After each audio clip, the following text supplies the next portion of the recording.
मेरा नाम माही है। मैं अपने माँ बाप की इकलौती बेटी थी। मुझे पढ़ने लिखने का कोई खास शौक भी नहीं था, इसलिए 11वीं के बाद पढ़ाई छोड़ दिया। मेरा ताल्लुक एक खाते पीते खानदान से था। मेरे पिताजी 2 भाई और उनकी एक बहन थी।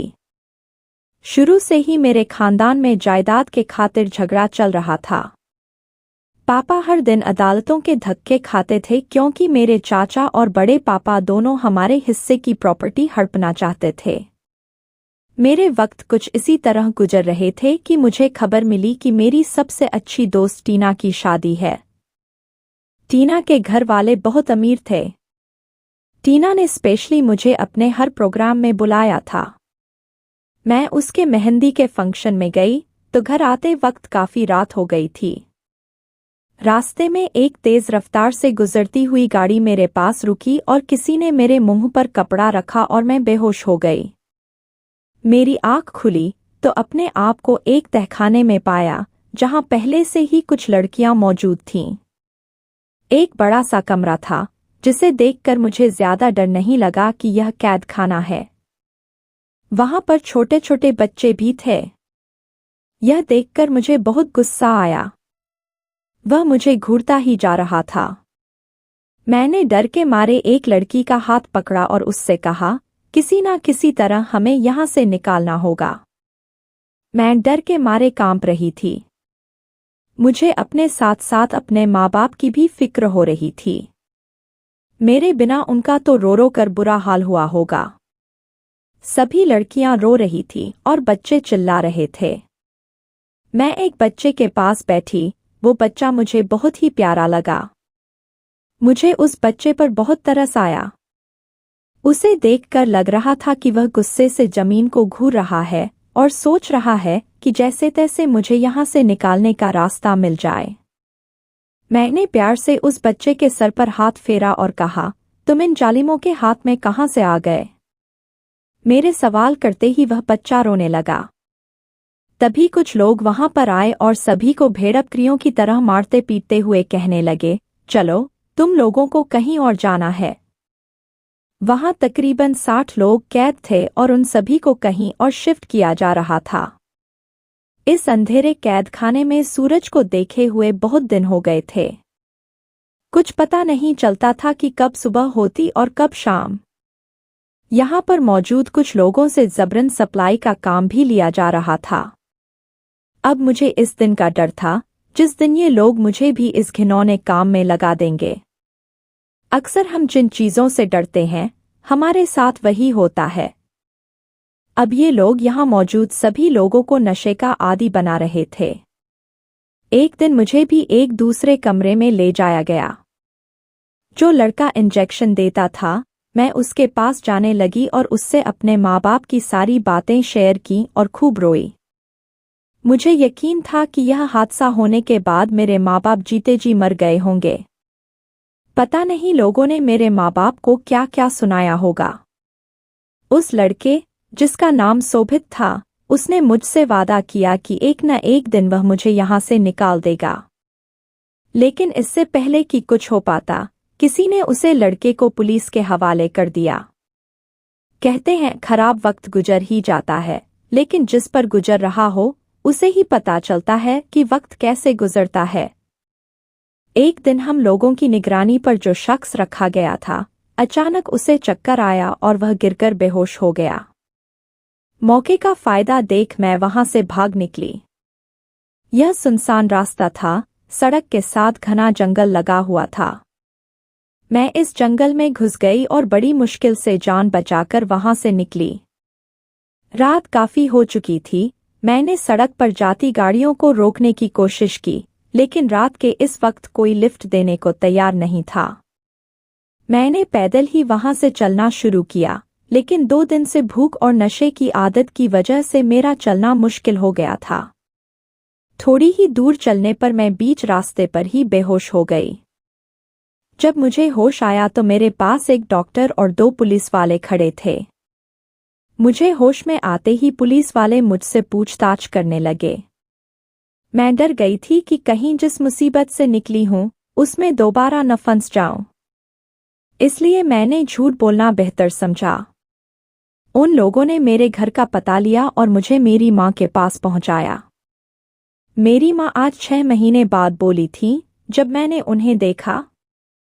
जब मैं अगवा हुई थी तो लोगों ने मेरे माँ बाप को ताने मारना शुरू कर दिया था कि तुम्हारी बेटी तो बदचलन थी, इसीलिए घर से भाग गई। मेरे पिता यह सब बर्दाश्त नहीं कर पाए और फिर एक दिन वह इस दुनिया से चले गए। मेरी माँ, बेटी और पति के गम में दिमागी तौर से बीमार हो गई थी और आज जब वह मुझे ठीक से पहचानने लगी तो लोग बातें बनाने लगे। 2 दिन अस्पताल में रहने के बाद जब मैं घर आई तो पता चला कि इस समाज को सिर्फ लड़कियों का घर से भागना याद रखना है, किसी ने अगवा कर लिया यह नहीं दिखता। हर शख्स अपनी ऐनक लगाकर बैठा रहता है और सब अपनी नज़र और सोच के मुताबिक दूसरों पर बातें करना शुरू कर देते हैं। मेरे घर आते ही आज पड़ोस के लोग मेरे घर पर इकट्ठा हो गए और मुझ पर सवालों की बारिश होने लगी। वह लड़का कौन है जिसके साथ तुम भागी थी? तुमने एक बार भी अपने माँ बाप के बारे में नहीं सोचा। तुम्हारी वजह से तुम्हारे बाप यह दुनिया छोड़कर चल बसे। मैंने अपनी सफाई देनी चाहिए पर किसी ने मेरी एक न सुनी, इसलिए मैं चुप हो गई। लोगों ने मेरी माँ से कहा, अगर तुम अपनी इस बचलन बेटी को घर पर रखोगी तो तुम्हें समाज से बाहर निकाल दिया जाएगा। मेरी माँ ने इन सब लोगों की बातें सुनी पर उन्होंने भी किसी से कुछ कहना उचित नहीं समझा। उन्हें पता था कि हमारी कोई सुनने वाला नहीं है, इसलिए उन्होंने उस वक्त मेरा हाथ पकड़ा और हम गांव छोड़कर शहर चले आए। शहर में मेरी माँ की एक पुरानी सहेली रहती थी। रात के तकरीबन 11 बजे हम उनके घर पहुंचे। अचानक हमें अपने घर के दरवाजे पर देखकर मेरी माँ की सहेली मधु आंटी घबरा गईं। उन्होंने हमें घर के अंदर बुलाया और एक कमरे में बैठाया। अभी हम सब बातें ही कर रहे थे, तभी मैंने देखा कि मधु आंटी का एक बेटा भी वहां आया। मधु आंटी के बेटे विवेक की उम्र लगभग 24 साल थी, लेकिन वह बच्चों की तरह व्यवहार करता था। मधु आंटी ने बताया कि उनका बेटा एक बहुत ही काबिल और पढ़ा लिखा लड़का है। वह अपने कॉलेज का बेस्ट प्लेयर था, पर एक बार मैच खेलने के दौरान किसी खिलाड़ी ने उसके सिर पर भारी चीज मार दी। वह बेहोश होकर गिर पड़ा और पूरे 1 महीने अस्पताल में रहा। उसकी हालत में सुधार तो हुआ, लेकिन उसके दिमाग का एक हिस्सा खराब हो गया, जिसकी वजह से वह अब बच्चों की तरह व्यवहार करता है। हम माँ बेटी मधु आंटी के घर रहने लगे। विवेक सारा दिन अपने कमरे में पड़ा रहता या अपनी माँ से जिद करके अपनी बात मनवाता।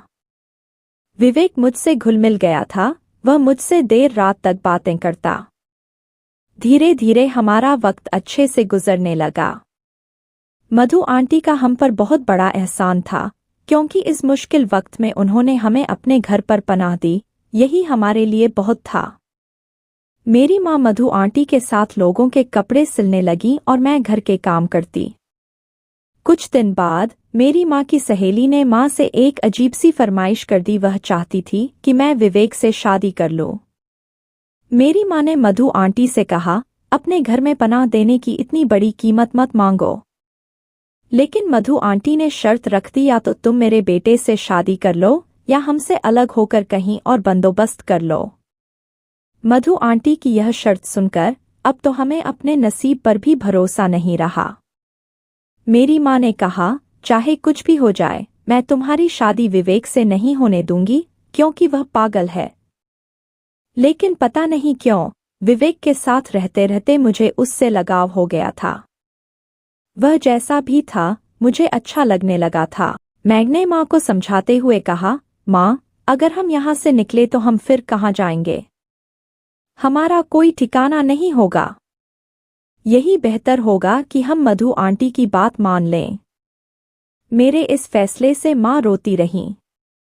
मेरी एक ही बेटी थी और नसीब कैसा लेकर आई। हम दोनों माँ बेटी एक दूसरे से लिपटकर देर तक रोती रहीं। कुछ दिन बाद मेरी शादी विवेक के साथ हो गई। मेरी माँ मेरी शादी पर बहुत रोई, लेकिन मैं क्या करती? मजबूरी ने मुझे यह सब करने पर मजबूर किया। दिन इसी तरह गुजरते गए। विवेक मुझे अपना दोस्त मानता था, पर पत्नी का क्या मतलब होता है, यह तो उसे बिल्कुल भी नहीं पता था। एक दिन एक भिखारिन मेरे दरवाजे पर आई और खाने की भीख मांगने लगी। मैंने उसे पेट भर खाना खिलाया। उसने कहा, तेरी हर मनोकामना पूरी होगी। उसकी बात पर मैं हंस पड़ी। मेरे नसीब में तो एक पागल पति था, इससे बड़ा दुख और क्या हो सकता था। मैंने इस भिखन को खाना खिलाया तो उसने कहा, जा बेटी, तेरा पति तुझे बेइंतहा प्यार करेगा। कुछ दिन बाद मैंने महसूस किया कि विवेक के हालात में दिन प्रतिदिन सुधार होने लगा। हमने उसका इलाज दोबारा से शुरू करवाया। इस बार डॉक्टर को भी पूरी उम्मीद थी कि विवेक जल्दी ठीक हो जाएगा। मेरा पूरा दिन विवेक की देखभाल में निकल जाता, लेकिन मेरी मेहनत रंग लाई और विवेक की हालात में सुधार होने लगा। अब वह पहले से बेहतर हो गया। लेकिन विवेक के ठीक होते ही पता नहीं मेरी सास को क्या हो गया कि वह मुझे नफरत करने लगी और विवेक को मेरे प्रति भड़काने लगी। इन बुरे हालातों में भी किस्मत ने मेरा साथ नहीं दिया और मेरी माँ की तबीयत बहुत ज्यादा खराब हो गई। मेरी माँ के इलाज में मेरे ससुराल वालों ने साथ नहीं दिया। अचानक मेरी माँ यह दुनिया छोड़कर चल बसी। अब मैं बिल्कुल अकेली हो गई थी। ससुराल में रहने का ठिकाना तो था, लेकिन मेरा अपना कोई नहीं था। मेरी माँ के गुजरते ही मेरी सास का अत्याचार मेरे ऊपर और बढ़ गया। वह मेरे पति विवेक से कहकर मुझे बहुत सारी बातें सुनवाती। विवेक पहले से बहुत बेहतर हो गया था, लेकिन वह अपनी माँ के हाथों का खिलौना बन गया था। उसकी माँ जैसा कहती, वह उनके इशारों पर वैसा करता। हम पति पत्नी अजीब रिश्तों में जुड़े थे। साथ होते हुए भी हम एक दूसरे के साथ नहीं थे। हमारा रिश्ता बस यूं ही चल रहा था कि एक दिन मेरी किस्मत ने एक नया मोड़ लिया। अचानक मुझे पता चला कि मैं माँ बनने वाली हूँ। लेकिन माँ बनने की खबर सुनकर मुझे थोड़ी सी भी खुशी नहीं हुई, क्योंकि मेरे और विवेक के रिश्ते में जो दरार थी वह हमारे आने वाले बच्चों के लिए ठीक नहीं थी। मेरे मन में यह डर था कि पता नहीं विवेक अच्छा बाप बन पाएगा या नहीं। जो इंसान अच्छा पति नहीं बन पाया, वह अच्छा बाप कैसे बन सकता है। इसी डर की वजह से मैं अपने बच्चों को इस दुनिया में लाने से डर रही थी। मैंने अपने मोहल्ले की एक औरत, जो सरकारी अस्पताल में नर्स थी, उससे मदद मांगी।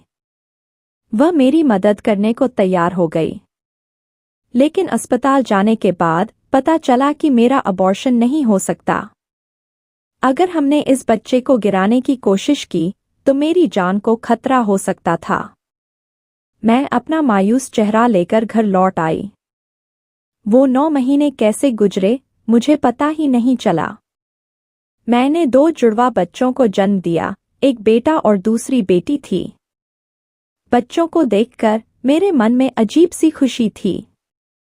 अपने बच्चों को देखकर मेरी ममता तड़प उठी और मैंने उन्हें अपने सीने से लगा लिया। बच्चों की पैदाइश के बाद विवेक और मेरी सास का रवैया अब पहले से कुछ बेहतर हो गया था। वह दिन मेरी जिंदगी का सबसे खूबसूरत दिन था, जब मेरे बच्चों ने मुझे माँ कहकर पुकारा। यह बात वही लोग समझेंगे जिनका अपना कोई नहीं होता। एक दिन मेरी सास और मेरे पति विवेक किसी काम से बाहर गए थे, पर वापसी के समय उन दोनों का एक्सीडेंट हो गया और मौके पर ही उन दोनों की मौत हो गई। उनके मौत की खबर सुनकर मैं फिर से एक बार टूटकर चकनाचूर हो गई। वह दोनों मेरे लिए कैसे भी थे, पर वही लोग तो मेरे बच्चों का सहारा थे।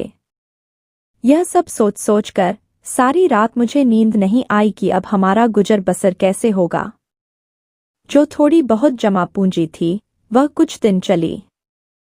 फिर धीरे धीरे हमारे घर में खाने के लाले पड़ने लगे। एक माँ खुद भूखी रह सकती है, लेकिन अपने बच्चों को भूखा नहीं रख सकती। मैं अगल बगल के मोहल्लों में काम कर अपने बच्चों का पेट पालने लगी। लेकिन एक अकेली औरत का कोई सहारा नहीं होता और लोग उसे बेइज्जत करने पर तुले रहते हैं। जब मैं लोगों के घर काम करने जाती तो वहां के मर्द मुझे गंदी निगाहों से घूरते। एक दिन यूं ही भटकते भटकते मुझे पता चला कि एक आदमी को ड्राइवर की जरूरत है। मुझे गाड़ी चलाना पहले से आता था। जब मैं किडनैप हुई थी तब ट्रेनिंग दी गई थी ताकि वक्त आने पर हम गाड़ी चलाकर भाग सकें। लेकिन परेशानी वही थी कि मुझे एक मर्द की गाड़ी चलानी थी। इसलिए मैंने अपना हुलिया बदल लिया और अपने आप को मर्द की पोशाक में डाल दिया। कोई मुझे देखे तो यही समझे कि मैं एक मर्द हूं। मैं उस आदमी की गाड़ी चलाने लगी और हमारे बीच एक गहरी दोस्ती हो गई थी। गाड़ी चलाते चलाते मेरा सफर भी अच्छा गुजर जाता था। एक दिन बातों ही बातों में मैंने उनसे पूछा, आपने अभी तक शादी क्यों नहीं की?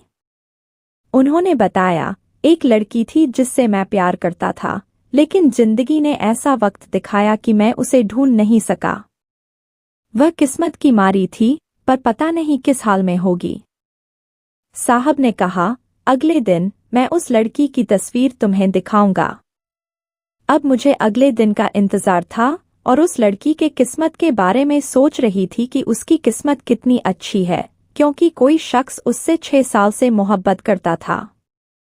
अगले दिन बच्चों को स्कूल छोड़कर जब मैं साहब को लेने गई तो कुछ दूर जाकर मैंने उनसे कहा, मुझे उस लड़की की तस्वीर दिखाइए, आखिर कौन है वह खुशनसीब। उन्होंने जब उस लड़की की तस्वीर निकाली और मुझे दिखाई तो तस्वीर देखकर मेरे पैरों तले से जमीन खिसक गई। वह शख्स तो मेरी ही तस्वीर मुझे दिखा रहा था। यह तस्वीर तब की थी जब मैं अगवा हुई थी। पता नहीं कैसे इस तस्वीर को निकाला गया था। गाड़ी अचानक ब्रेक लगने से रुकी। साहब ने कहा, गाड़ी ध्यान से चलाओ। उसे क्या पता था कि मैं किस ध्यान में थी। उसने मुझे बताया कि 7 साल पहले वह गैंग का हिस्सा था। उसका पिछला रिकॉर्ड एक क्रिमिनल का था।